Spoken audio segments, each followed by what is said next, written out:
This title is narrated with virtual voice, computer-generated narration for audiobooks. Rejected Dragon by Lola Gabriel. 1. Gisela. The party had barely started, and I already wanted it to be over. Actually, I never wanted it, period, or the reason behind it. My impending marriage to our pack's alpha, Xander.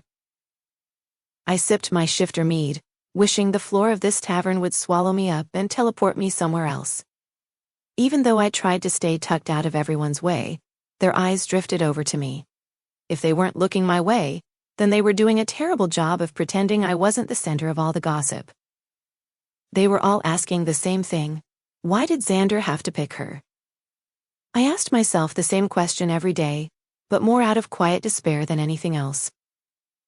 A woman from my pack bumped me, accidentally, making me spill some of my drink on my shirt.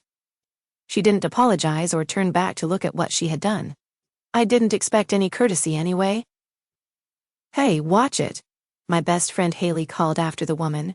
Then she examined my shirt. "Come on, I think we can get the stain out if we hurry." She led me to the bathroom, which was thankfully empty. I gathered paper towels and dampened them, dabbing at the splash of mead on the plain gray fabric of my blouse.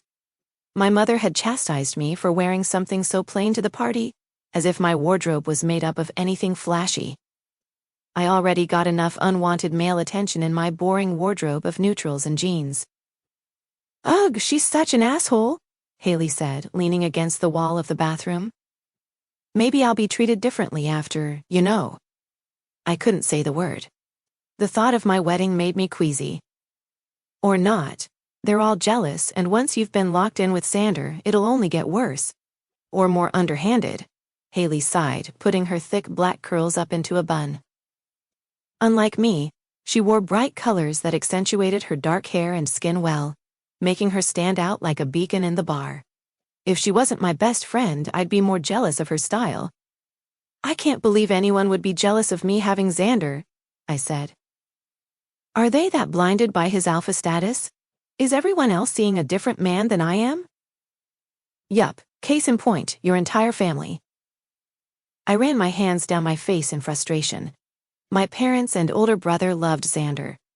Or rather, they loved all the perks they got from being the family of the alpha's soon-to-be wife: money, status, more influence in the pack. They were outside kissing his ass and hanging on his every word, as if he ever had anything interesting to say. 2 women came in, which was our cue to leave. We went into the main room of the tavern, finding our previous spot taken. I saw another empty spot away from others, but it meant walking past several tables. Not ideal, but it was better than standing around and having people stare. "I need another drink, Zach, a dragon shifter around our age," said to Haley as if she were a waitress. Then again, all of the males in our pack assumed females only existed to serve them. "Bite me," she replied, a tinge of laughter in her voice. "Get it yourself." "Show some respect," he snarled. My heart pounded out of my chest. Haley was an orphan and didn't have a family reputation to maintain. That landed us in situations like this more than I wanted to count, moments away from starting some conflict. "I'll get you something, Tammy," another dragon shifter at the table behind Zach said. She stood, her eyes going up and down our bodies with disdain. "I don't mind at all." "Have fun with that," Haley said, walking on.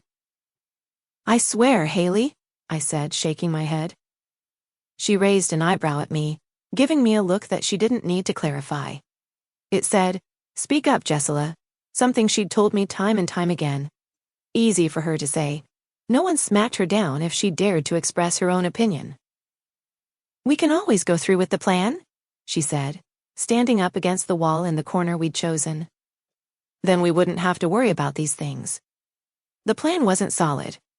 It was more of a mashup of wishful thinking and recklessness. The likelihood of us leaving our pack and finding somewhere else to live out the rest of our lives was so slim that it was almost laughable. Our meager savings wouldn't get us far. "Gisela," Xander shouted across the room.